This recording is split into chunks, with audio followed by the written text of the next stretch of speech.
जय हिंद दोस्तों, मैं अमरनाथ आप सभी लोगों का स्वागत करता हूं अपने YouTube चैनल फिजिक्स गुरुजी पर। आज हम बात करने वाले हैं चैप्टर नंबर 6 इलेक्ट्रोमैग्नेटिक इंडक्शन के बारे में, जो कि बहुत ही सिंपल चैप्टर है। इसमें से सीधे क्वेश्चन पूछे जाएंगे और इवन इसका लॉन्ग क्वेश्चन भी आपको मिलेगा। ठीक है, चलिए कॉपी पेन निकालिए, स्टार्ट करते हैं electromagnetic induction class 12 chapter number 6। ठीक है, चलिए स्टार्ट करते हैं पहले क्वेश्चन से। हमारा पहला क्वेश्चन क्या यहाँ पे लिखा हुआ है, define the term mutual inductance between the two coils. हमें क्या बताना है, सबसे पहले म्यूचुअल इंडक्टेंस बताना है दो कॉइल के लिए। तो म्यूचुअल इंडक्टेंस में आप लोगों को एक चीज पता है कि म्यूचुअल इंडक्टेंस में दो कॉइल रहती हैं। कितनी कॉइल रहती हैं? दो कॉइल रहती हैं, है ना। तो सबसे पहले मैं यहां पर हेडिंग लिख लेता हूं, आप लोगों ने इसको पढ़ रखा हो गया।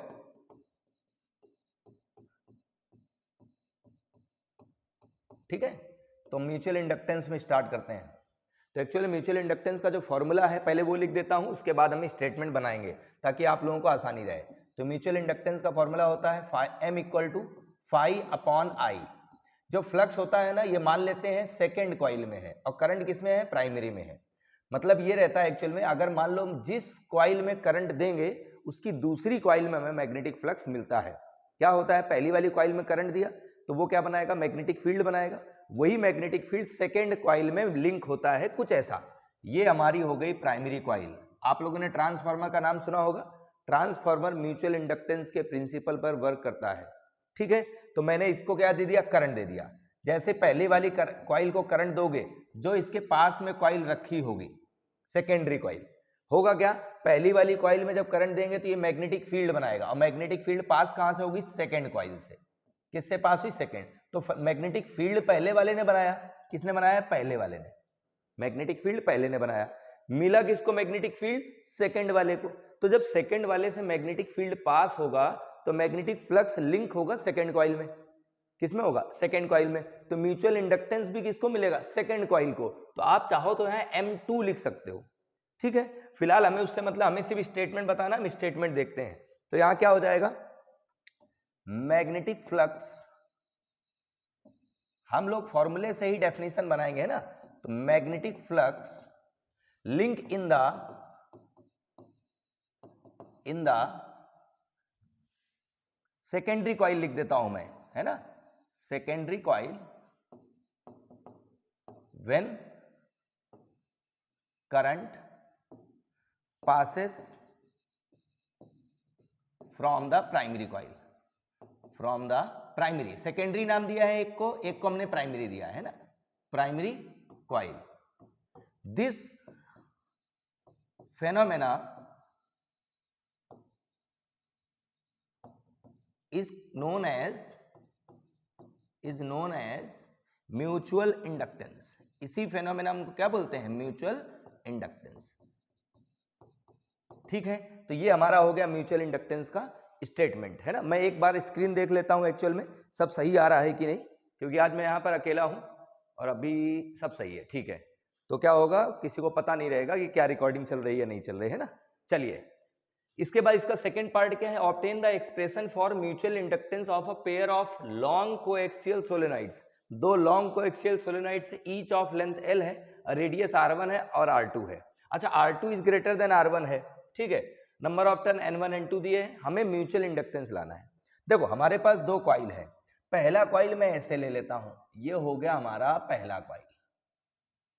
ठीक है, और एक कॉइल और लेना है तो मैं यहां पर दूसरी कॉइल भी बना लेता हूं।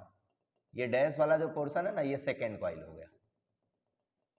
अब बोला ये है कि सेकेंड कॉइल का रेडियस ज्यादा है ना, तो ये हमने ले लिया सेकेंड कॉइल। मान लेते हैं सेकेंड कॉइल में मैं करंट दूंगा तो पहले वाले में मैग्नेटिक फ्लक्स मिलेगा। तो सबसे पहली बात ये है, सबसे अच्छा अगर म्यूचुअल इंडक्टेंस देखना है, ज्यादा देखना है, तो होता क्या है? दो कॉइल रहती है, एक कॉइल ये हो, दूसरी उसके ऊपर है। तो अगर दूसरी वाले में करंट दोगे, सेकेंड कॉइल में अगर करंट दोगे, तो म्यूचुअल इंडक्टेंस पहले में मिलेगा, अच्छा ज्यादा मिलेगा, क्योंकि इसकी जो जितनी मैग्नेटिक फील्ड लाइन से पूरी पहले वाले से पास होगी। भाई ये जो मैग्नेटिक फील्ड बनाएगा, सारी मैग्नेटिक फील्ड अंदर से ही पास होगी, और हमारा पहला वाला कॉइल इसके अंदर ही रखा हुआ है, तो म्यूचुअल इंडक्टेंस हमें ज्यादा मिलेगा। तो सेम कंडीशन हमें लगानी है, यहाँ म्यूचुअल इंडक्टेंस का डेरिवेशन बताना है और कंडीशन R1 R2 की वैल्यू ज्यादा है। तो सबसे पहले हम ले लेते हैं कि सेकेंड कॉइल में करंट पास कर रहा है। ये ले लेता हूं सेकेंड कॉइल में करंट पास कर रहा, ठीक है। तो जब सेकेंड कॉइल में करंट पास कर रहा है तो मैग्नेटिक फ्लक्स, मैग्नेटिक फील्ड भी कौन बनाएगा, सेकेंड वाला। तो यहां लिख लेते हैं magnetic field, magnetic field due to second coil. First और सेकेंड नाम दे सकते हैं ना, सेकेंड कॉइल। तो मैग्नेटिक फील्ड कितना बना, ये बना हमने बी मान लिया। क्या होता है फॉर्मूला मैग्नेटिक फील्ड का, म्यू जीरो एन आई। क्या होता है, म्यू जीरो एन आई। ये होता है मैग्नेटिक फील्ड का फॉर्मूला सोलेनॉइड के लिए। तो सोलेनॉइड का मैग्नेटिक फील्ड ये आ गया। अच्छा, यही मैग्नेटिक फील्ड मिलेगा किसको, प्राइमरी वाले को। भाई इतना ध्यान रखना, जिस कॉइल में हम करंट देंगे वो मैग्नेटिक फील्ड बनाएगा, और जो दूसरी कॉइल है उसको मैग्नेटिक फील्ड उससे पास होगी तो फ्लक्स मिलेगा दूसरी वाली को। तो magnetic flux, magnetic flux linked in the first coil, पहली वाली कॉइल को मिलेगा।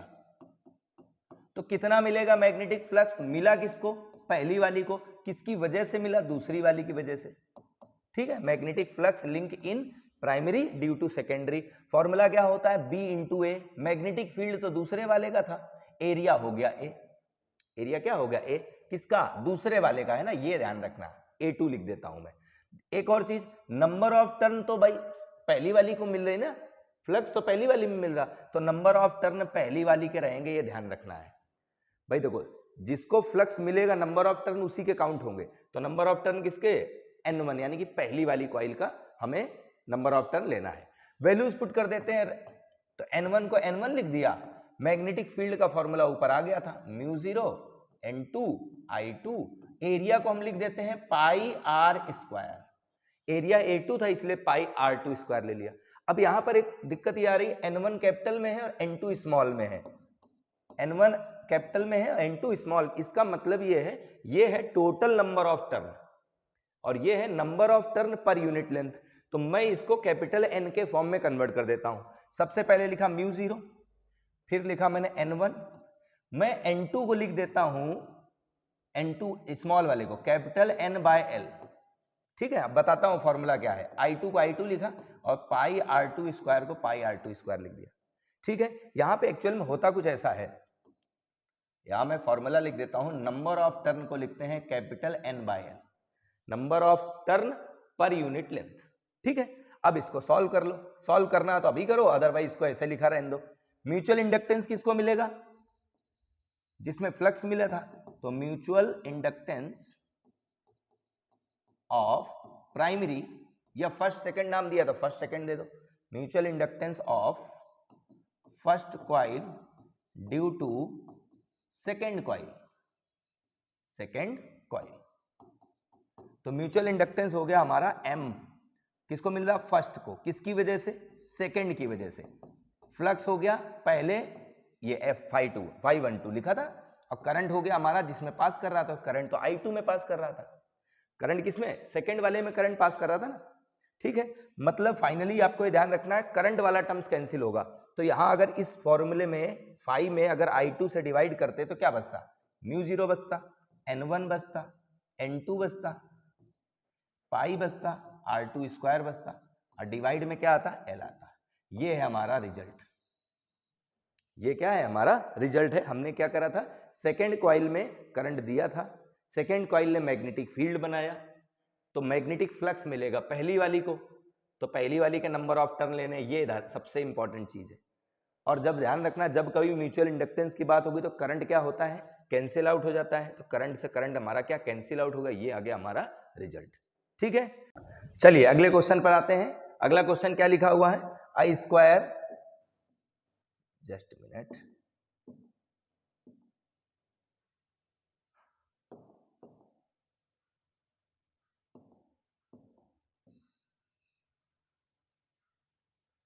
थोड़ा जूम कर देता हूं मैं, और ये स्पेस बन जाएगा इधर।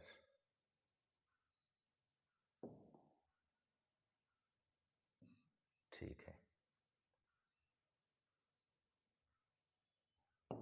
चलिए हमारा अगला क्वेश्चन क्या लिखा हुआ, square loop of side 12 centimetre with its sides parallel to X and Y axis. पहले हमें क्या दिया है, साइड दिया है। साइड दिया है तो मैं इसको लिख सकता हूं ऐसे, L इक्वल टू कितना दिया है 12 सेंटीमीटर, मैंने लिख दिया 12 सेंटीमीटर। इसको पहले मीटर में कन्वर्ट कर ले तो ये हो गया 12 इंटू 10 की पावर -2 मीटर, ये हो गया साइड। इसके बाद बोला है is moved with a velocity of 8 centimetre पर सेकेंड, वेलोसिटी दिया है 8 सेंटीमीटर पर सेकेंड। इसको मीटर पर सेकेंड में कन्वर्ट कर लें तो इसको लिख दिया 8 इंटू 10 की पावर -2 मीटर पर सेकेंड। भाई 1 सेंटीमीटर में कितने मीटर होते हैं 10 की पावर -2, ठीक है। In the positive x direction in a reason containing a magnetic field in Z direction, ठीक है। The field is non uniform and has a gradient of 10 की पावर -3 टेस्ला पर सेंटीमीटर। ग्रेडियंट दिया है और क्या दिया है, यूनिट से पहचानेंगे गिवन क्या है, लिखा है टेस्ला पर सेंटीमीटर। टेस्ला किसकी यूनिट होती है, मैग्नेटिक फील्ड की। पर सेंटीमीटर मतलब लेंथ की बात कर रहा, तो मैं dB/dx लिख सकता हूं। कितना दिया है 10 की पावर -3 टेस्ला पर सेंटीमीटर। इसको हम लोग सेंटीमीटर, इसको हम लोग मीटर में कन्वर्ट कर लें तो ये आ गया 10 की पावर -1। क्यों, क्योंकि यहाँ 10 की पावर -2 आएगा, सेंटीमीटर को मीटर में कन्वर्ट करेंगे तो 2 पावर से 2 पावर कट हो जाएगी, 10 की पावर -1 टेस्ला पर मीटर बचेगा, ठीक है। ये भी हो गया।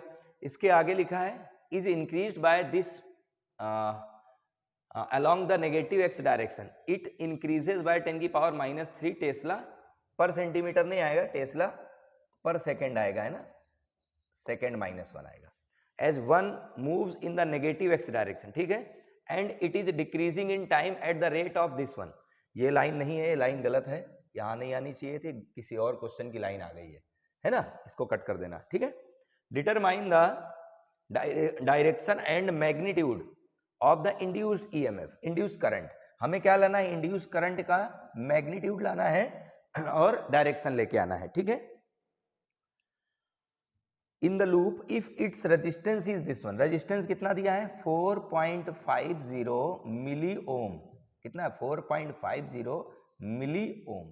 पहले रेजिस्टेंस को हम ओम में कन्वर्ट कर लें तो 4.50 इंटू 10 की पावर -3 ओम, ये हमारा हो गया डेटा, ठीक है। हमें लाना क्या है, इंड्यूस्ड करंट लाना है। इंड्यूस्ड करंट का फॉर्मूला क्या होता है, तो आपने फॉर्मूला पढ़ रखा है फैराडे लॉ के according, E equal to minus of d∅/dt। हो क्या रहा है, यहां पर जो क्वाइल है वो x और y एक्सिस में रखा है, देखो लिखा है ना, with its sides parallel to x and y। x और y का मतलब हुआ ये हुआ x एक्सिस, ये हुआ y एक्सिस। मैंने ऐसे रख दिया क्वाइल को, अब मैग्नेटिक फील्ड z में जा रहा है, अब मैं इसको ऐसे मूव कराऊंगा तो कॉमन सी बात है मैग्नेटिक फील्ड लाइन तो इससे पास होंगी ना, ठीक है। जब इसको हम लोग मूव कराएंगे तो फ्लक्स मिलेगा, अब उसी फ्लक्स चेंज होने की वजह से हमें ईएमएफ मिलेगा।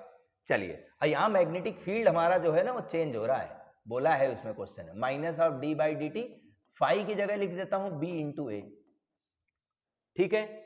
हमें टाइम का थोड़ा सा देखना है, dB/dt लिया है। एक काम करें, माइनस ऑफ, यहां देखिए पहले गिवन क्या क्या है, गिवन के अकॉर्डिंग चलेंगे। लेंथ दिया है मतलब एरिया गिवन है हमें एक तरह से, है ना, और वेलोसिटी दिया है, ठीक है, और dB/dx दिया है।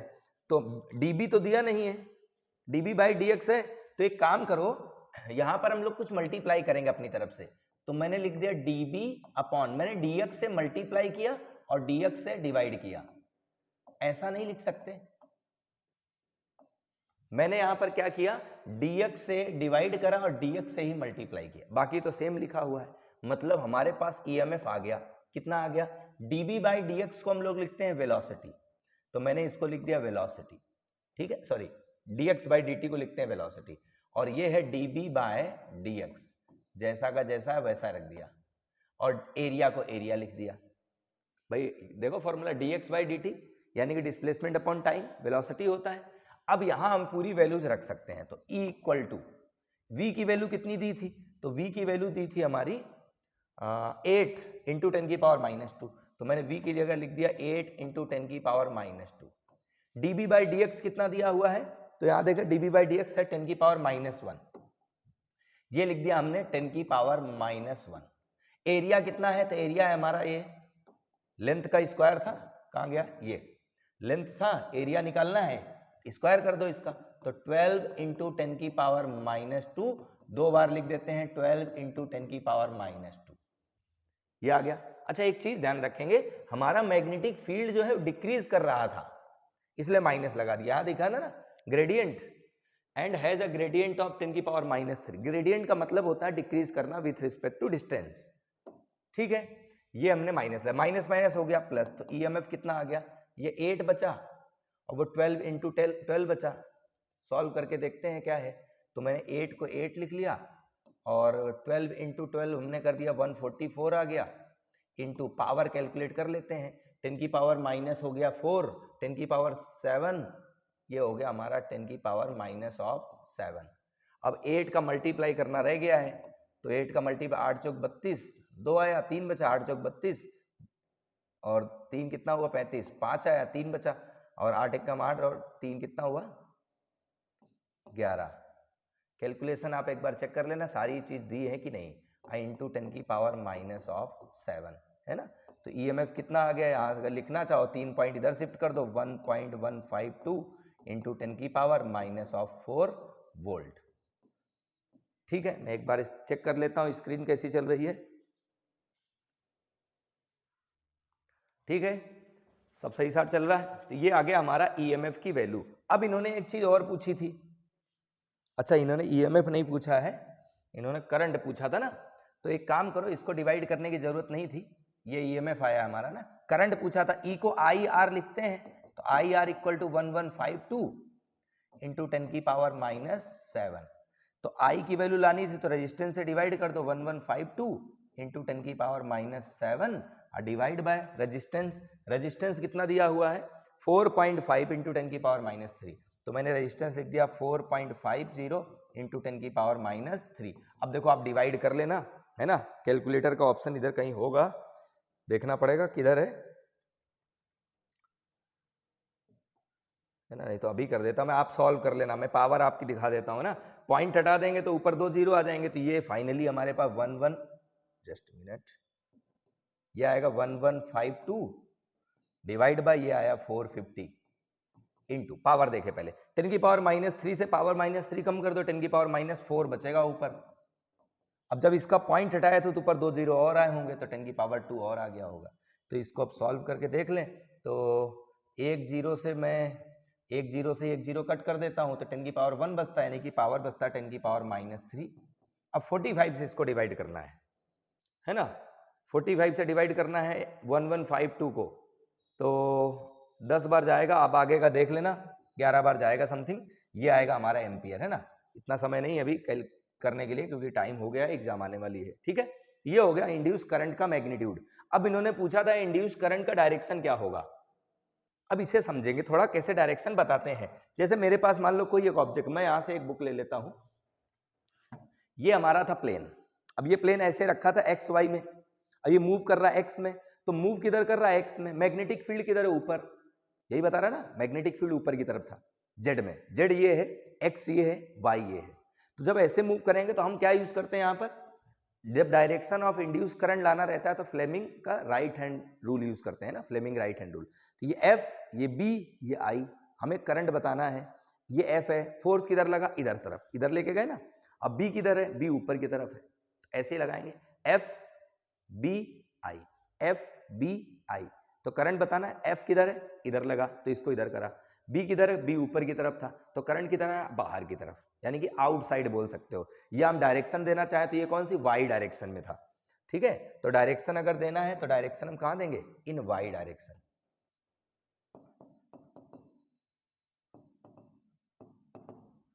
इन पॉजिटिव वाई एक्सिस, या हम बोल सकते हैं आउटसाइड द प्लेन, ये भी आप दे सकते हो और इधर भी दे सकते थे, ये कुछ भी दे सकते हो। ठीक है, तो ये हमारा क्वेश्चन कंप्लीट हो गया। अगले क्वेश्चन पे आ जाते हैं। अगला क्वेश्चन क्या है, चलिए नेक्स्ट क्वेश्चन देखें। लिखा है अ 0.5 मीटर लॉन्ग सोलेनॉइड, एक सोलेनॉइड है जिसकी लेंथ दी है 0.5 मीटर। ये हमारे पास एक सोलेनॉइड है ऐसा, इसका लेंथ दिया है 0.5 मीटर। ठीक है, of 10 turns per centimetre, 1 centimetre में 10 है, मतलब नंबर ऑफ टर्न पर यूनिट लेंथ दिया है 10 टर्न्स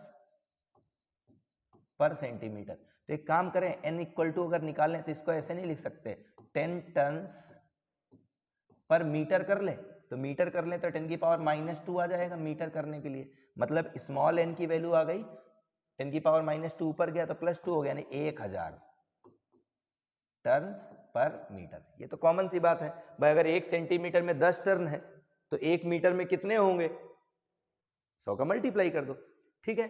इसके बाद बोला and has a area of cross section 1 centimetre square, area दिया है 1 सेंटीमीटर स्क्वायर, इसको मीटर में कन्वर्ट कर लें तो 1 तो था ही, 1 सेंटीमीटर में कितने मीटर, 10 की पावर -2 स्क्वायर है, यानी कि 10 की पावर -4 मीटर स्क्वायर, ठीक है। Calculate the voltage induced across its and if the current in the solenoid is change from 1 to 2 ampere. तो DI जो है, करंट जो चेंज हो रहा है वो हो रहा है 1 एम्पियर से 2 एम्पियर इन दिस टाइम, तो DI को लिख सकता हूं 2 - 1। भाई चेंज इन करंट क्या होता है, फाइनल माइनस इनिशियल, यानी कि 1 एम्पियर करंट चेंज हो रहा है, कितने टाइम में चेंज हो रहा है, इन 1 सेकेंड, 0.1 सेकेंड है, इन 0.1 सेकेंड। इनडायरेक्टली अगर देखें तो ये DI/dt नहीं लिखा है, क्योंकि जरूरत पड़ेगी DI/dt की, तो इसको मैं लिख सकता हूं 1/0.1, इसको मैं पॉइंट हटाऊं ऊपर आएगा 10, इसको लिख सकते हैं 10 एम्पियर पर सेकेंड, क्या लिख सकते हैं 10 एम्पियर पर सेकेंड, ठीक है। अब लाना क्या था आपको, वोल्टेज लाना था, वोल्टेज मतलब EMF जो इंड्यूस्ड होगा। अब सोलेनॉइड की बात कर रहे हैं तो EMF का फॉर्मूला होता है E = -L DI/dt, ऐसे लिखा जाता है, E = -L DI/dt। अब मैं इसको यहां पे L को चेंज कर लेता हूं, तो L को लिखते हैं μ0, सेल्फ इंडक्टेंस का फॉर्मूला लिख रहा हूं, है ना, सेल्फ इंडक्टेंस का फॉर्मूला डायरेक्ट लिखें क्या, μ0 n² A/L, या तो स्मॉल n के टर्म्स में ना, तो सेल्फ इंडक्टेंस का फॉर्मूला आता है μ0, पहले ऐसे लिख लो ना, फ्लक्स अपॉन करंट होता है, फ्लक्स को लिखते हैं अपन B × A, number of turn n, direct फॉर्मूले बेटा याद नहीं होते ना कभी कभी, तो B को लिखते हैं μ0 Ni, तो करंट तो कैंसिल हो जाएगा, उसमें तो कोई दिक्कत ही नहीं है, आई से आई कैंसिल हो जाएगा, ये बचेगा हमारा μ0, इसको n², कैपिटल N² A/L, ये रहता है हमारा सेल्फ इंडक्टेंस, और DI/dt को ऐसा का ऐसा लिख दिया, ठीक है, मतलब ये हमने हटा दिया अब, है ना, ये हो गया फॉर्मूला। चलिए अब वैल्यूज लिख लेते हैं, हमें EMF लाना था, तो EMF = DI/dt, पहले μ0 को लिख दो 4 पाई × 10 की पावर -7, ये होता है μ0 की वैल्यू। नंबर ऑफ टर्न की बात कर ले, एक काम करो ना, इसको स्मॉल n के फॉर्म पे लिख लेना, ज्यादा बेटर है। मैं इसको अगर स्मॉल n के फॉर्म पे लिखूंगा तो ये कुछ ऐसा हो जाएगा, n² × L, ऐसा, है ना, ज्यादा बेटर रहेगा। n की वैल्यू आपको दी है, स्मॉल n की वैल्यू कितनी दी है, 1000, तो 1000 का स्क्वायर करना है, तो 1000 का स्क्वायर लिख देता हूं मैं, 10 की पावर 6 हो जाएगा। एरिया कितना दिया हुआ है, एरिया दिया है 10 की पावर -4, तो एरिया को लिख दिया मैंने 10 की पावर -4, और लेंथ दिया था 0.5, देख ले डेटा सारा मैच करा ले, है ना, लेंथ कितना 0.5, ठीक है, और DI/dt है 10, DI/dt कितना है 10, सिर्फ कैलकुलेशन करना और कुछ भी नहीं है, फॉर्मूला इंपॉर्टेंट है, आपको ध्यान रखना है ना।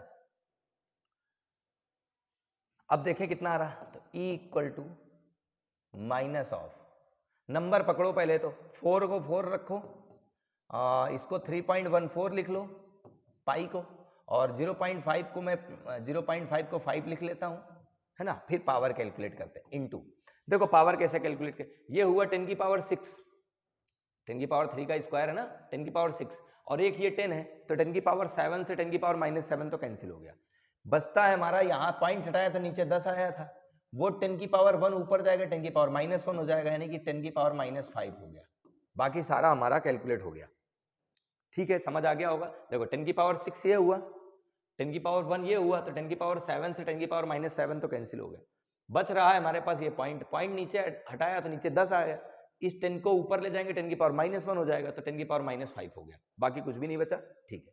अब इसको सॉल्व कर लो, और कुछ रह गया, ये रह गया था 5 वाला, तो 5 चौक 20 हो गया, कितना हो गया 20, ठीक है, इंटू में 3.14 इंटू 10 की पावर -5, ठीक है, E = 2 का मल्टीप्लाई इसमें करना है तो ये 6.28 आएगा। यहाँ 0 एक एक्स्ट्रा था तो 10⁻⁻⁴ कर दो वोल्ट। ये आ गया हमारा ईएमएफ। हमने यहाँ पे ईएमएफ का मैग्नीट्यूड नहीं लिया है, अगर मैग्नीट्यूड लेते तो ई हमारा पॉजिटिव आता, ठीक है। अच्छा, करंट हमारा जो है डिक्रीज कर रहा था, करंट क्या कर रहा था, डिक्रीज कर रहा था। चेंज यही होता है फाइनल माइनस इनिशियल, है ना, तो आंसर हमारा माइनस में ही आएगा। आप इसको एक बार चेक कर लें, ठीक है। तो ये आ गया हमारा वोल्टेज। नेक्स्ट क्वेश्चन पर आ जाते हैं। हमारा अगला क्वेश्चन है, a conductor of length L is rotated about one of its ends at a constant angular speed omega in a plane perpendicular to uniform magnetic field B. मतलब ये है कि मैग्नेटिक फील्ड है हमारे पास, उस मैग्नेटिक फील्ड में कोई conductor है जिसकी लेंथ कितनी है, L है। अब वो कैसे घूम रहा है, सर्कल में घूम रहा है। तो मैं यहाँ पे मैग्नेटिक फील्ड बना लेता हूँ और यहाँ पर एक कंडक्टर को, ये कंडक्टर ले लेता हूँ मैं ऐसा, इतना लेंथ का, ये लेंथ हो गई L इसकी, ये हो गया इस पॉइंट के अबाउट ये घूमेगा, है ना, लेंथ L हो गई। ये सर्कल में घूम रहा होगा ऐसा, ठीक है, ऐसा मान लेता हूं ये सर्कल में घूम रहा विथ एंगुलर वेलोसिटी ओमेगा, ठीक है। अब हमें बताना है इसमें plot graph show the variation of induced EMF. हमें ईएमएफ को लेके ग्राफ बनाना है across the end of the conductor with angular speed omega. मतलब ईएमएफ और ओमेगा में ग्राफ बनाना है और ईएमएफ और लेंथ ऑफ द कंडक्टर में ग्राफ बनाना है, ठीक है। चलिए, तो सबसे पहले हम ईएमएफ इसका कैलकुलेट करें। तो ईएमएफ का जो फॉर्मूला होता है वो क्या होता है, पहले उसे लिख लेते हैं। तो इंड्यूस्ड ईएमएफ, एक्चुअल में यहाँ पे ईएमएफ को ई ले लेता हूं मैं। हो क्या रहा है यहाँ पे, ड्यू टू रोटेशन, एंगल की वजह से ऐसा हो रहा, और चेंज कौन कर रहा फ्लक्स को, लेंथ। लेंथ जब वायर है हमारा ऐसा है, ये कंडक्टर, अब ये घूमेगा, तो ये घूमेगा मतलब क्या हुआ, इसकी लेंथ जो है वो पूरा क्या कर रही, कवर कर रही है। ड्यू टू एंगुलर वेलोसिटी इसमें फ्लक्स चेंज हो रहा है, ठीक है। अगर ये घूमता नहीं तो फ्लक्स चेंज नहीं होता, ठीक है। तो मैं इसको ऐसे लिख सकता हूं, E equal to integration of BLV, पढ़ा होगा आपने, BLV ईएमएफ का फॉर्मूला होता है ना।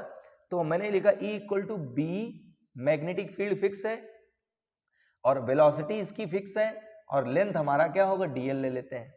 कहां से कहां तक, 0, पहले इनिशियल में 0 मतलब एक जगह था, फिर पूरा सर्कल में घूमेगा तो लेंथ होगा 0 से L, ठीक है।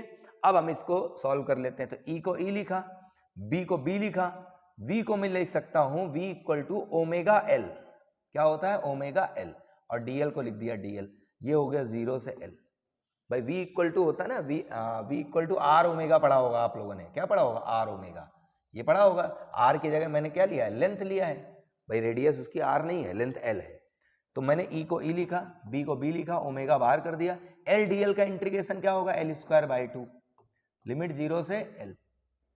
EMF आ गया हमारा B, ये लिख देते हैं 1/2 B omega L²। Upper limit minus lower लगाओगे तो यही आएगा, मतलब हमारे पास EMF का फॉर्मूला ये आ रहा।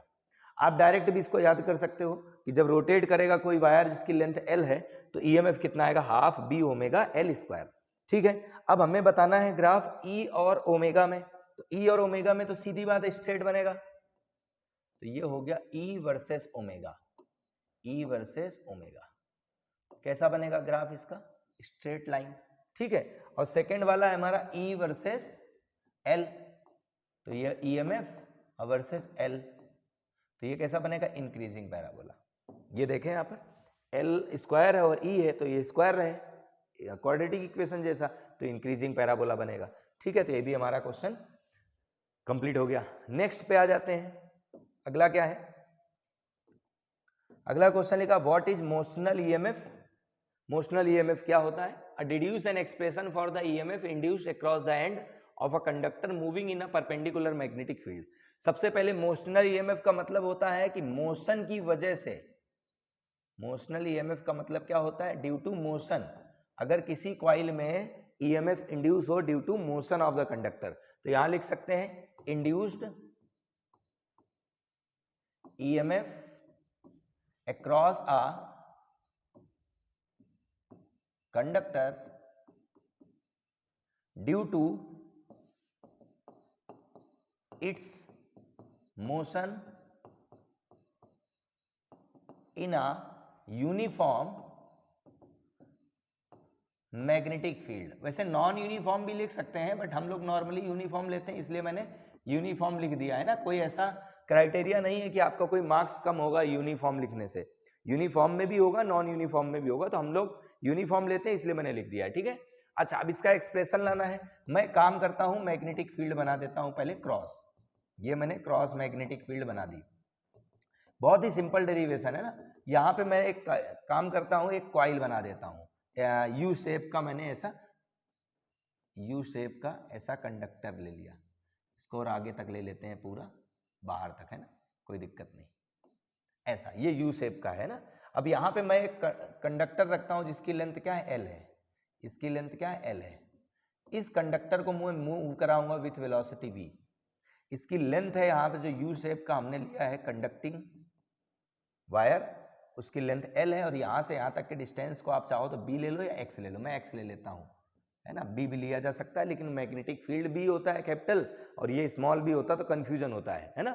तो यहाँ इसकी लैंग्वेज लिख लेते हैं। यहाँ से मैंने क्या क्या लिया है, तो let us consider a U shape conductor placed in magnetic field. कहां पे रखा है, मैग्नेटिक फील्ड में रख दिया है, ठीक है। इन विच, अब इसी में कंडक्टर रख रहे हैं हम, इन विच, ये कंडक्टर ले लेते हैं, इसका नाम देते हैं पी क्यू, क्या देते हैं, P Q. In which a conductor of length, a conductor of, conductor P Q लिख लो पहले, conductor P Q of length L, भाई इसकी लेंथ एल है, इसकी भी एल है, of length L is placed in it, place कर दिया। अब कंडक्टर को मूव कराएंगे, क्या लिख देते हैं, due to motion of conductor EMF induced, EMF induced in the coil, due to motion of the conductor. एक काम करो, डायरेक्ट ईएमएफ ना लिखो, पहले मैग्नेटिक फ्लक्स लिखो, है ना, क्योंकि सबसे पहले जब उसको मूव कराएंगे तो मैग्नेटिक फ्लक्स होगा। तो due to motion of the conductor magnetic flux, magnetic flux link in the coil, in the conductor या कॉइल दोनों में ही जाएगा क्योंकि दोनों कंडक्टर ही है भाई, करंट तो पूरे में फ्लो करेगा। तो कितना होगा मैग्नेटिक फ्लक्स, तो फ्लक्स का फॉर्मूला होता है phi equal to B into A, क्या होता है, बी इंटू, बी को बी लिखो, एरिया लिख सकते हैं लेंथ इंटू ब्रेड्थ, भाई लेंथ कितनी है, लेंथ एल है, ब्रेड्थ कितना है, एक्स है, तो ये मैग्नेटिक फ्लक्स हमारा मिलेगा। अच्छा, मैग्नेटिक फ्लक्स हमारा चेंज हो रहा है, क्यों, क्योंकि ये जो मैंने लिया है ना, ये इंस्टेंट प्रोसेस है, मैंने बी लेंथ इंटू ब्रेड्थ लिखा है, एरिया, भाई एरिया ही तो चेंज हो रहा है इसमें। अभी कंडक्टर ऐसे है, जब इसको मूव कराएंगे तो ऐसे आएगा, तो एरिया चेंज होगा। तो अभी इंस्टेंट का समय है, तो इंस्टेंट टाइम में मैग्नेटिक फ्लक्स ये है। अब मैग्नेटिक एरिया चेंज हो रहा है तो ईएमएफ मिलेगा, तो according to Faraday law, according to Faraday's law, Faraday law के अकॉर्डिंग ईएमएफ का फॉर्मूला होता है E equal to minus of D phi by D T, यही होता है। तो मैंने E को E लिखा minus of D by D T, और फ्लक्स की जगह लिख देता हूं बी एल इंटू एक्स, ठीक है। तो E को E लिखा, माइनस को माइनस लिखा, B को B लिखा, L को L, भाई चेंज तो X हो रहा ना, वैसे भी सबको पता है X ही चेंज होता है ना, होती है, होता है जो भी है, तो X की वैल्यू तो चेंज हो रही, कम ज्यादा तो X होगा ना, तो X की वैल्यू चेंज होगी तो हमने X को चेंज कर दिया dx बाई dt, तो ये आ गया E equal to minus of B L, अब डिस्प्लेसमेंट अपॉन टाइम को हम लिखते हैं वेलोसिटी, तो ये आ गया हमारा EMF। माइनस साइन हमें पता है, माइनस क्यों आता है, इंड्यूस्ड EMF हमेशा अपने कॉज का अपोज करता है, इसकी वजह से माइनस आ रहा। तो अगर मैग्नीट्यूड लिखते हो ऐसे, तो इसको ऐसे लिख सकते हो BLV। यहां पर माइनस आने का रीजन ये है कि जैसे जैसे वेलोसिटी बढ़ेगी EMF जो है वो डिक्रीज होगा, भाई वेलोसिटी की डिक्रीजिंग डायरेक्शन है ना, वेलोसिटी बढ़ेगी तो ये क्या होगा, EMF हमारा यहाँ पर माइनस साइन के साथ आएगा, ठीक है। तो ये हमारा डेरिवेशन हो गया। अगले पे आ जाते हैं। नेक्स्ट क्वेश्चन क्या है, थोड़ा सा जल्दी अपन करेंगे क्योंकि मैं नहीं चाहता कि आपका भी टाइम लॉस हो, है ना, फालतू बातचीत नहीं ज्यादा, ठीक है। चलिए अगला क्या लिखा हुआ, a circular coil of radius 10 centimetre, ठीक है, रेडियस दिया है सर्कुलर, पहले सबसे पहले गिवन लिखते हैं 10 सेंटीमीटर, मीटर में कन्वर्ट कर लेते हैं 10 की पावर -2 मीटर आ गया। ठीक है, 500 टर्न है और रेजिस्टेंस 2 है, तो नंबर ऑफ टर्न कितने हो गए 500, और रेजिस्टेंस कितना हो गया ये आगे लिख लेते हैं, R = 2 ओम। ठीक है, place with its plane perpendicular to the horizontal component of earth magnetic field. ये थोड़ा सा नया होगा आप लोगों के लिए, horizontal component of earth magnetic field. भाई हॉरिजॉन्टल कंपोनेंट मैग्नेटिक फील्ड का मतलब एक्स एक्सिस में मान लेते हैं ऐसा, है ना। ये अर्थ मैग्नेटिज्म का एक छोटा सा पार्ट है, हॉरिजॉन्टल और वर्टिकल कंपोनेंट, तो मैं अभी हॉरिजॉन्टल कंपोनेंट बी ले लेता हूं। ठीक है, it is rotated about its vertical diameter through 180 degree in 0.25 second.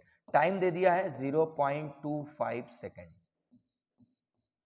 में 180 डिग्री ये घूम जाता है। ठीक है, मतलब मान लेता हूं अभी ऐसे रखा है कॉइल, कैसे रखा है, इस टाइप से ले लेता हूं, अभी कॉइल ऐसे रखा है।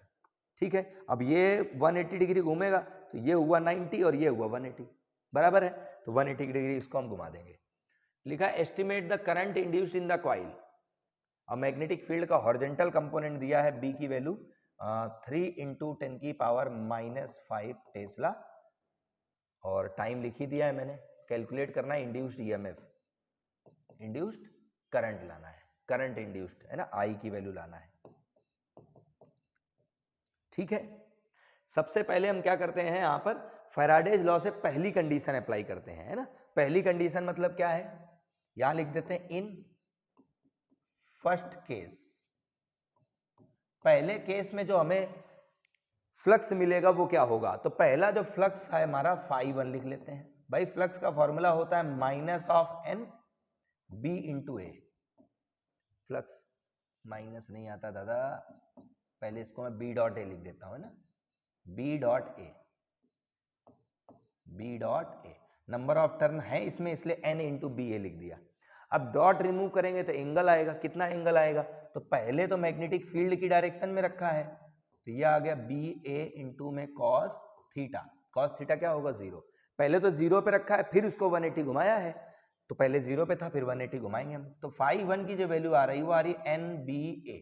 अभी मैं इसको ऐसा का ऐसा ही लिख रहा हूं, है ना, अभी वैल्यूज नहीं पुट कर रहे हैं। सेकेंड केस में मैग्नेटिक फ्लक्स देखें, तो इन सेकेंड केस तो मैग्नेटिक फ्लक्स कितना होगा, φ = n × b × a।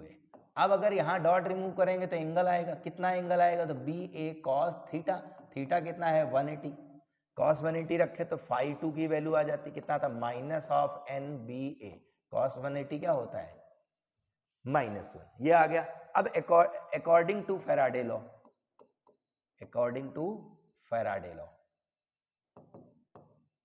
तो फैराडे लॉ के अकॉर्डिंग जो ईएमएफ होता है वो होता है -d∅dt, ΔΦ/Δt लिख लो सबसे बढ़िया। तो इसको लिखा -∆φ का मतलब होता है φ2 - φ1, और ΔT को ΔT लिख लो क्योंकि चेंज इन टाइम तो दिया है 0.25 सेकेंड, है ना। तो अब ये वैल्यू रखते थे E = माइनस को माइनस लिखा, φ2 की वैल्यू है -nBA, ये φ2 दिया था, माइनस लगाओ, φ1 हमारा सिर्फ nBA है तो nBA हो गया, और डिवाइड बाय कितना हो गया ΔT। बाकी डेटा तो कोई चेंज ही नहीं हो रहा, कि हो रहा है कोई, भाई फ्लक्स हमारा सिर्फ एंगल की वजह से यहाँ चेंज हो रहा। पहले कॉइल ऐसे रखा था, फिर इस कॉइल को घुमाया है, तो जब घुमाएंगे तो एंगल चेंज होगा, इसकी वजह से फ्लक्स चेंज हो रहा। मतलब ईएमएफ यहाँ पर आ गया माइनस में ये 2 बार हो गया ना, तो ये 2 बार हो गया, माइनस कैंसिल भी हो गया, यानी कि 2nBA divide by ΔT। Values रख लेते हैं 2 को 2, नंबर ऑफ टर्न कितने थे 500 थे, है ना। नंबर ऑफ टर्न मैंने लिख दिया 500। मैग्नेटिक फील्ड कितना दिया था, मैग्नेटिक फील्ड दिया 3 × 10⁻⁵, तो ये लिख दिया 3 × 10⁻⁵ इंटू एरिया क्या है πr², तो पाई को पाई लिखा, और r² कितना होगा, रेडियस दिया था 10⁻², इसका स्क्वायर कर दो 10⁻⁴, और डिवाइड बाय टाइम दिया था 0.25 सेकेंड। ठीक है, अब इसको सॉल्व करते हैं। एक काम करो, E को IR लिख सकते हैं ना, I × R, तो 2 से और डिवाइड कर लेंगे, तो ये आ गया 2 इंटू, मैं नंबर लिख रहा हूँ है, सबसे पहले जितने जीरो हो सके उतने जीरो बनाओ। तो ये 2 दिख रहा है, एक 5 दिख रहा है, ये 2 दिख रहा है, ये 5 दिख रहा है, तो मैं 2 इंटू 5 लिख दिया। इंटू ये 3 भी दिख रहा, मैंने 3 भी लिख लिया। इंटू ये पाई भी दिख रहा, पाई को लिख सकते हैं 3.14 इंटू ये पाई। मैं सर्कल लगा देता हूँ ताकि ज्यादा समझ आए। अब पावर देख लेते हैं। ये अगर मैं नीचे भी देख लेता हूँ, यहाँ लिखा हुआ है हमारा 0.25 इंटू, अभी 0.25 ही लिखो, आर को बाद में देखेंगे, है ना, 0.25 लिखा है, ठीक है। अच्छा पावर देख लें कितना है, 10 की पावर -4 है, 10 की पावर सॉरी -5 है, 10 की पावर -4, 10 की पावर -9 हो गया। 2 पावर कम कर दी, 10 की पावर -7 हो गया, बराबर है। 2 पावर इसकी कम कर दी, 10 की पावर -7 हो गया। मैं अभी ये लिख देता हूँ 10 की पावर -7, ठीक है। अब मैं i इक्वल टू अगर लिखूंगा 2 नीचे आ जाएगा, तो यह आ गया 2 into 5 into 3 into 314 divide by 25 into 2 into 10 की पावर -7। समझो मैंने इसके पॉइंट से इसका पॉइंट कैंसिल कर दिया, तो ये हमारा 25 आया और नीचे r आ गया था, r की वैल्यू 2 थी। अब ये 2 से ये 2 कैंसिल हो जाएगा, ठीक है। अब 5 से इसको कैंसिल करो, ये 5 आ गया, ठीक है। अब ये बच रहा 3 इंटू 314 बाई 5, तो 3 इंटू 314 कर लो, तो ये आ गया 3 चौक 12, 2 आया, एक बचा, 3 एक कम 3, 1 4 और 3 त्रिका 9, 942 अपॉन में 5 इंटू 10 की पावर -7। पावर देख लेंगे अब लोग, है ना, पावर की मिस्टेक नहीं होनी चाहिए। 5 से डिवाइड करो, एक बार जाएगा 4 बचेगा, 8 बार जाएगा 15 40, 4 बचेगा, फिर 8 बार जाएगा, पॉइंट लगा दो, 2 बचेगा, 5 चौक 20 इंटू 10 की पावर -7 एम्पियर। 188.4 इंटू 10 की पावर -7 एम्पियर, ये हमारी करंट की वैल्यू आ रही। और कुछ पूछा था क्या? करंट ही पूछा था, है ना। तो ये भी हमारा कंप्लीट हो गया। एक बार मैं स्क्रीन चेक कर लूँ, एक्चुअल में क्या है, कोई है नहीं यहाँ क्लास में आज। क्लास में बच्चे अगर रहते हैं ना तो बताते रहते हैं, ठीक है, ये एकदम सही है। मुझे रेडियस का थोड़ा सा प्रॉब्लम लगा अभी, एक्चुअल में आंसर थोड़ा अजीब सा लग रहा है। आंसर देखें, रेडियस हमने कितना लिया है, 10 की, अच्छा 10 सेंटीमीटर है ना, इसको 10 की पावर -2 का मल्टीप्लाई 10, ये 10 की पावर -1 आएगा, है ना, इसको 10 की पावर -1 करना, मतलब रेडियस हमारा है 10 की पावर -1, थोड़ा मिस्टेक हुई, ध्यान नहीं दिया। 10 की पावर -2 ये है, एक पावर 10 की पावर -1, मतलब r की जगह 10 की पावर -1 लिखो। r कहाँ पे आया था, पाई r, 10 की पावर -1। देखो यहाँ पर रेडियस कितना आया, 10 की पावर -1, इसका स्क्वायर करोगे तो 10 की पावर -2 आएगा, 10 की पावर -2 आएगा, है ना। अभी हमने कितना लिखा था, 10 की पावर दो पावर कम करनी है अपने को, 2 पावर कम करनी है, मतलब ये हमारा पावर कम होगी 2, 5 बचेगा। यहाँ भी कितना बचेगा, 5 बचेगा, है ना। तो यहाँ पर कितना बचेगा, 5 बचेगा, ध्यान नहीं रहा मुझे, नॉर्मली होता नहीं है। और ये 5 बचेगा, तो यहाँ पर भी कितना बचेगा, 5 बचेगा, है ना। क्योंकि एक्चुअल में प्रैक्टिस इतनी बार हम लोग क्वेश्चन कराते हैं, थोड़ा आइडिया रह जाता है कि कहीं ना कहीं एरर है। ये 2 पॉइंट और शिफ्ट करा लेता हूं मैं, तो अगर कराना है तो इसको 1.88 इंटू 10 की पावर -1 2 पावर कम कर दो, 3 एम्पियर, ऐसा लिख लो, है ना। या 1.88 इंटू 10 की पावर -3, ये हमारा करेक्ट आंसर है, ध्यान नहीं रहा, ठीक है। चलिए नेक्स्ट क्वेश्चन पे आ जाते हैं। इसी चीज का आपको ध्यान रखना है, ये मैंने पहले बता दूं, है ना। हमारे देखो टीचर की अगर बात करें तो हमारे नंबर का अगर देखा जाए तो नंबर तो हमारे बहुत ही कम थे, एवरेज स्टूडेंट रहा करते हैं। मैं तो स्पेशली मैं अपनी बात करूंगा तो मैं तो एवरेज ही था, लेकिन इतनी बार बार पढ़ाते पढ़ाते प्रैक्टिस करते हैं, जब बार बार पढ़ते हैं सब्जेक्ट को तो वो चीज़ें याद हो जाती हैं, वो अलग अलग तरीके पता चलते हैं। वैसे आपके साथ भी है, अगर अभी आप जैसे फिजिक्स पढ़ोगे ना तो आज पेपर के एक दिन पहले मेरा ऐसा पर्सनल मानना है कि स्टूडेंट को टीचर से ज़्यादा नॉलेज होता है, ये चीज़ क्लियर है ना। चलिए मैं एक बार वापस से देखता हूँ स्क्रीन कैसी चल रही, हाँ सही साइड चल रही, ठीक है। हाँ तो क्वेश्चन लिखा है state Lenz law. Lenz law क्या होता है और लेंज लॉ का कॉन्सिक्वेंसेस बताना है, law of conservation of energy और जस्टिफाई करना है। सबको पता है लेंज लॉ के बारे में। देखो लेंज लॉ का सीधा सा मतलब है जिसकी वजह से करंट इंड्यूस होता है उसी का अपोज करता है, बराबर है। तो according to Lenz law the induced EMF, the direction of the direction of induced EMF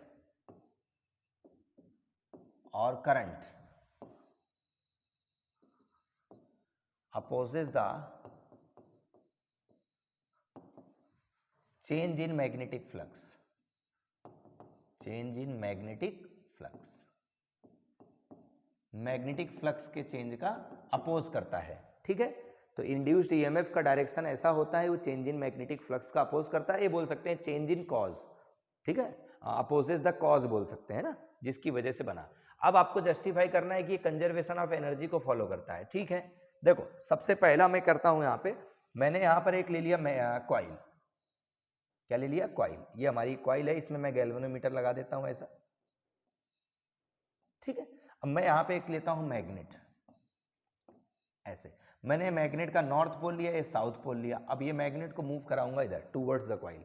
when the magnet is moving towards the coil then magnetic flux changes. Magnetic flux क्या होगा? चेंज होगा। Magnetic flux change कैसे होगा? Magnetic field change होने से। भाई जब magnet को पास में लाएंगे तो मैग्नेटिक फील्ड बढ़ेगा, जब मैग्नेटिक फील्ड बढ़ेगा तो मैग्नेटिक फ्लक्स बढ़ेगा, यानी कि चेंज होगा। अब मैग्नेटिक फ्लक्स चेंज होगा तो इसमें करंट आएगा। अब होता क्या है, यहां पर जो लिखने में थ्योरी में आता है, तो यहां लिख लेते हैं when the magnet is moving towards the coil, towards the coil, then magnetic flux changes. ये पहला हो गया हमारा कि मैग्नेटिक फ्लक्स क्या होगा? चेंज करेगा। और यहां ये पहला पॉइंट। दूसरे में आ जाओ, due to change in flux, due to change in flux EMF induced, EMF induced, EMF induce हो जाएगा। अच्छा, यहां पर जो वोल्टेज आया यानी ईएमएफ आया और उसके पास एनर्जी होगी, तो वो एनर्जी उतनी ही है जितना हमें इसको मूव कराने में लगी। भाई इसको मैं यहां से यहां तक मूव कराऊंगा, मान लो मुझे एनर्जी लगी 2 जूल का वर्क डन करना पड़ा। भाई मैग्नेट अपने आप तो मूव करेगा नहीं, मुझे मूव कराना पड़ेगा। जब मैं इसको मूव कराऊंगा टूवर्ड्स द कॉइल, तो मैंने मान लो 2 जूल एनर्जी खर्च करी, वही 2 जूल की एनर्जी आपको कॉइल में मिलेगी। यही तो कंजर्वेशन ऑफ एनर्जी है। तो ये क्या लेगा? Due to change in magnetic, due to change in flux EMF induced. EMF क्या इंड्यूस्ड हुआ? यानी कि some electrical energy, some electrical energy induces. ठीक है, दिस एनर्जी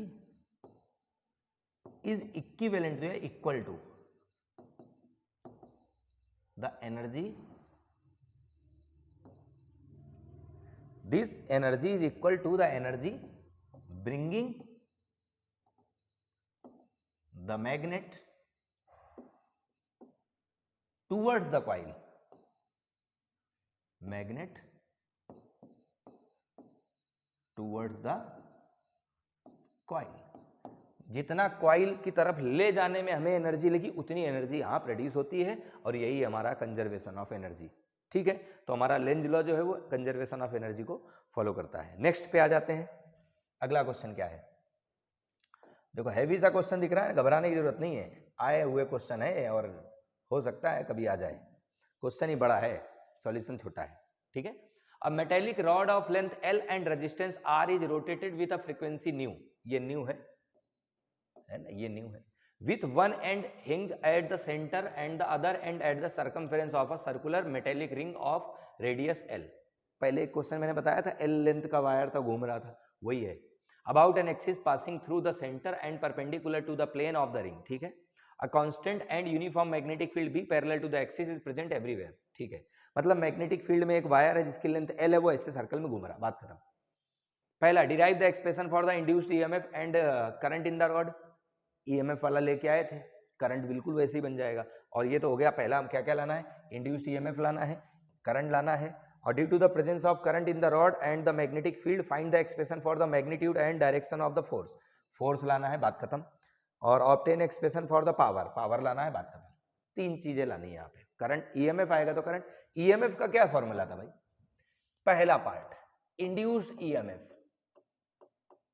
इंड्यूस्ड ईएमएफ मैं ईएमएफ को लिख देता हूं E equal to delta phi by delta t, ऐसे लिख लो। डेल्टा फाई को लिख सकते हैं B इंटू एरिया, और डेल्टा टी को मैं लिख सकता हूं, T को लिख सकते हैं 2 पाई बाय ओमेगा,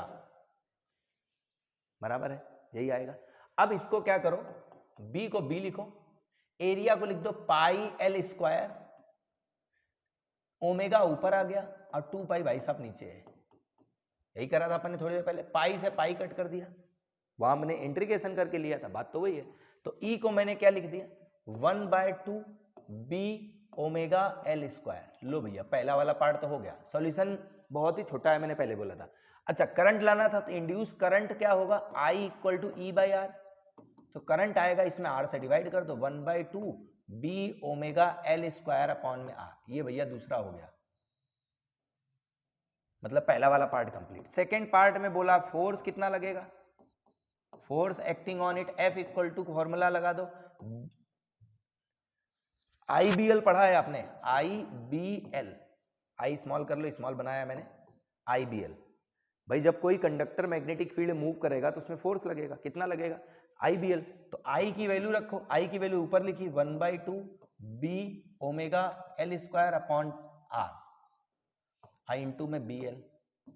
ये लो भैया तीसरा हो गया, कितना बचा, 1/2 B square omega L cube upon में R। ये आ गया तीसरा, मल्टीप्लाई सही से कर लेना है ना। चौथे पे, तीसरे पॉइंट पे आते हैं, पावर की बात कर रहा था। पावर हमारा होता है फोर्स इंटू वेलोसिटी। क्या होता है, फोर्स इंटू वेलोसिटी। वेलोसिटी को हम चेंज कर लेंगे, फोर्स की वैल्यू पता है कितनी, 1/2 B square omega L cube upon में R। ये हो गया हमारा फोर्स। वेलोसिटी V को हम R ओमेगा लिख सकते हैं, R की जगह रेडियस है ना ओमेगा, और R की जगह L लिख लो। R ओमेगा होता है, V equal to R omega होता है ना, velocity equal to radius into omega. Radius यहाँ पे जो है वो L है, L लेंथ का वायर था ना। तो ये आ गया हमारा पावर, कितना आ गया, 1/2 B square omega square L की पावर, ओमेगा स्क्वायर ही ना, हाँ, L की पावर 4 अपॉन में R। लो भैया सारे पॉइंट्स हो गए, ठीक है। आप चेक कर लेना, कैलकुलेशन एरर ना हो, बाकी सब सही है, ठीक है। तो ये हमारा कंप्लीट हो गया। तरीका समझो, सबसे पहले तो change in flux upon change in time, flux को BA लिखा है, टाइम को 2 पाई बाय ओमेगा लिख सकते हैं, ओमेगा ऊपर चला गया, एरिया को पाई R स्क्वायर लिखा, 2 पाई को 2 पाई कट करा, आंसर है। ये तो याद ही रखो। करंट लाना था, R से डिवाइड करना है बस, V इक्वल टू IR होता है ना, तो R से डिवाइड कर दिया गया। फोर्स IBL होता है, I की वैल्यू ये, B और L का मल्टीप्लाई, तो B की जगह B स्क्वायर, L की जगह L क्यूब, सही है।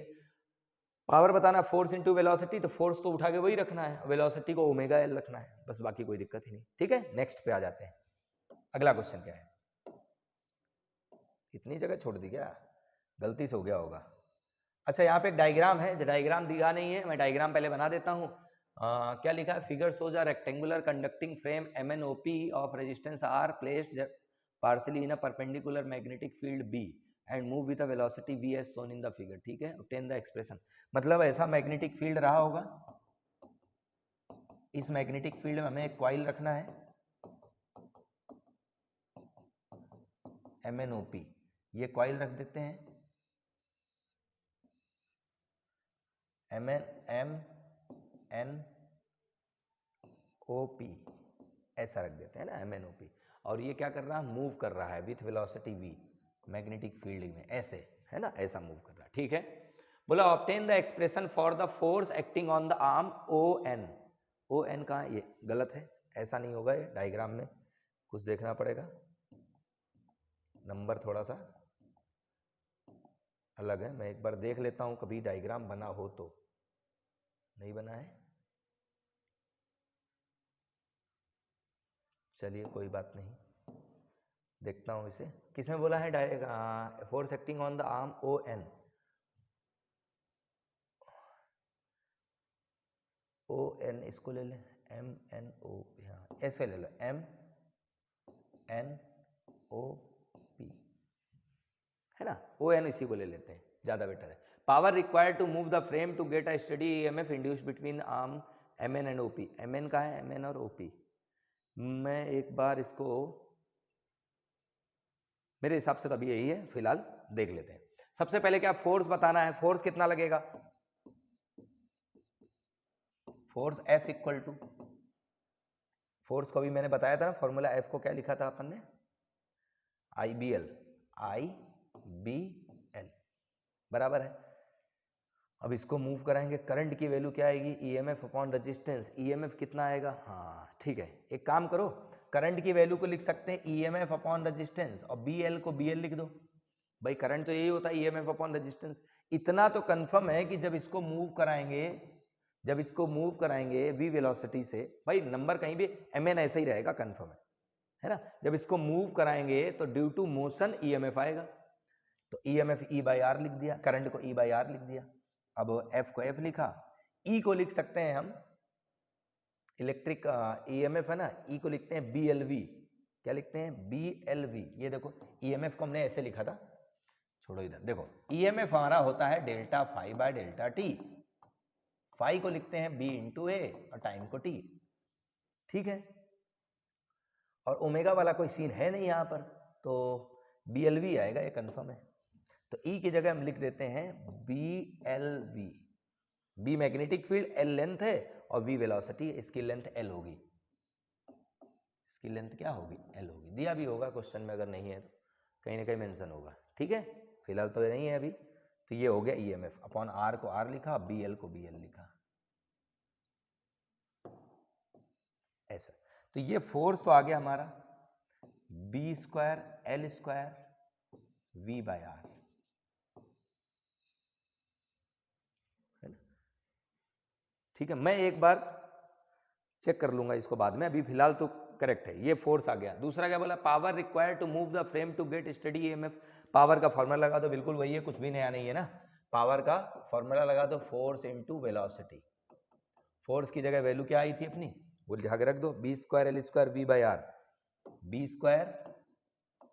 L² V²/R आ जाएगा, यही आएगा, V तो V का मल्टीप्लाई करना है। देखो एक्चुअल में इसलिए मैं कॉन्फिडेंट हूं इसमें, क्यों, क्योंकि इसमें एंगुलर मोशन तो हो नहीं रहा, लीनियर मोशन हो रहा, जब लीनियर मोशन हो रहा तो V को चेंज करने की जरूरत ही नहीं है, भाई होगा क्या, फोर्स लगेगा कितना, IBL, ये तो पता है, L लेंथ का वायर है, करंट इसमें I फ्लो करेगा, क्यों, क्योंकि कंडक्टर को मूव कराएंगे, तो मूव कराएंगे तो I आएगा, B मैग्नेटिक फील्ड है, I को E/R लिखा, एकदम करेक्ट है, कोई दिक्कत नहीं है ना, बराबर है ना। नेक्स्ट पे आ जाते हैं, नेक्स्ट क्वेश्चन क्या है, रात के 10 बज रहे हैं, कितने बज गए, रात के 10 बज रहे हैं ना, मैं यहाँ रिकॉर्डिंग कर रहा हूँ, कोई बात नहीं, आप लोग ज़्यादा से ज़्यादा पढ़ो, वही बेटर है।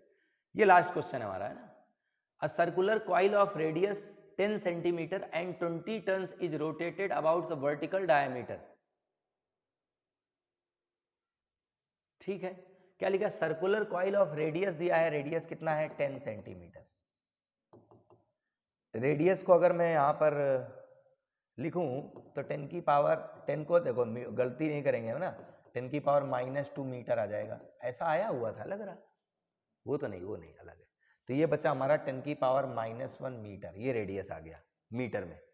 20 टर्न्स, नंबर ऑफ टर्न कितने हैं, 20 है, is rotated about its vertical diameter with angular speed omega, जो दिया है वो है 50 रेडियन पर सेकेंड, ठीक है, in a uniform horizontal magnetic field, magnetic field दिया है हमारा 3 × 10 की पावर -2 टेस्ला, ठीक है। पहला है calculate the maximum and average EMF, तो पहला हमारा बताना है मैक्सिमम EMF,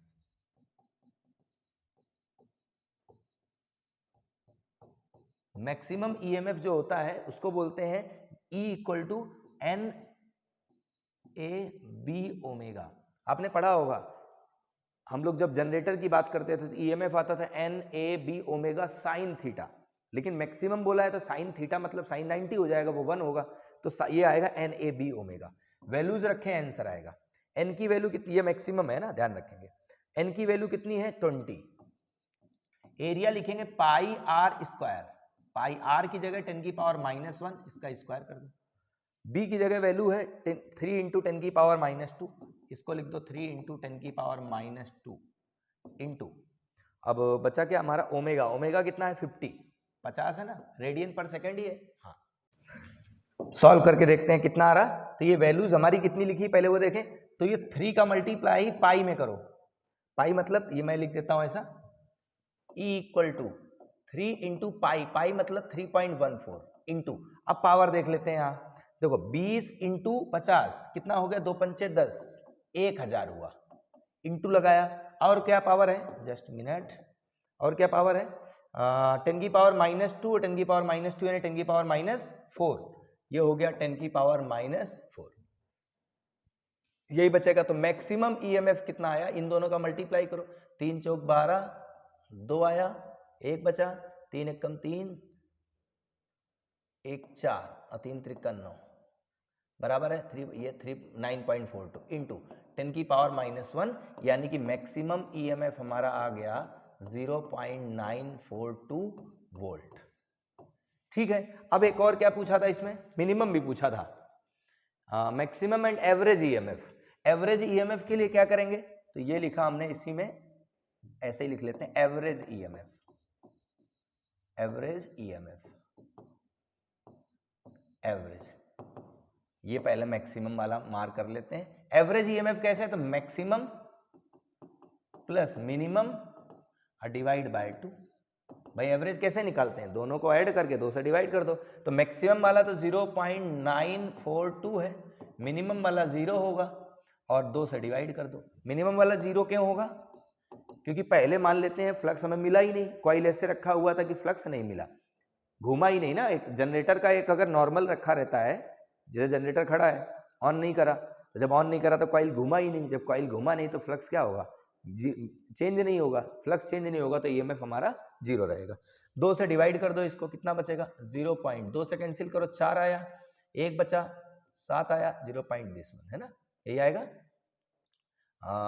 वोल्ट। ये आ गया हमारा। अगले पे आ जाते हैं, सेकेंड है, if the coil forms a close loop of resistance 10 ohm, calculate the maximum current in the coil and the average power loss due to joule heating. तो पहले हमें ईएमएफ लाना है, जब रेजिस्टेंस कितना, करंट लाना है।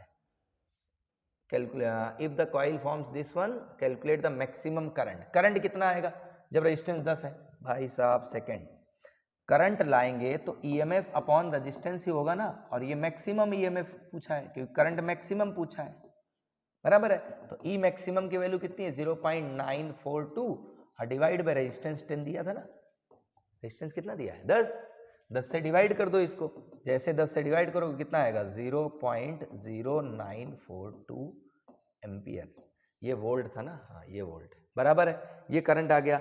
अब इसी के बाद इसमें पूछा है पावर, पावर ही पूछा ना, and the average power loss, power loss क्या होता है, तो सेकंड है हमारा एवरेज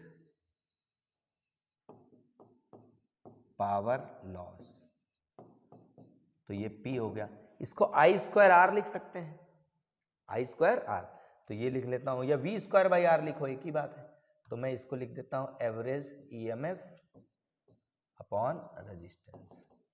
एवरेज पावर पूछा है ना, और एवरेज ईएमएफ की वैल्यू आई थी हमारे पास, ये इसका स्क्वायर करके, अब भाई देखो ये गुणा भाग कर लेना, 471 इंटू 0.471 डिवाइड बाय आर की वैल्यू है 10, सॉल्व कर लेना, जो भी आंसर आएगा वॉट में आएगा, मैं इतना ही बताऊंगा, ठीक है। कैलकुलेशन वाला पोर्शन आप देख लें, ठीक है, टाइम हो गया है एक्चुअली बहुत। तो फाइनली हमारा ये चैप्टर कंप्लीट हो गया है, मैं अभी जस्ट अगला चैप्टर भी स्टार्ट करूंगा, अल्टरनेटिंग करंट, ठीक है। तो हमसे जुड़े रहें, सब्सक्राइब करें, लाइक करें, शेयर करें, ज़्यादा लोगों को बताएं, क्यों, क्योंकि पेपर जो आएगा इसी में से आएगा, आप कुछ भी कर लो, ये मैं गारंटी के साथ बोलता हूँ, गारंटी तो नहीं लूँगा ज़्यादा, पता लगा गारंटी लूँ कल को कोई केस कर दे, मैं तो सिर्फ ये बोलूँगा पेपर इसमें से ही आएगा, ये मेरी पूरी कोशिश है। ओके, जय हिंद।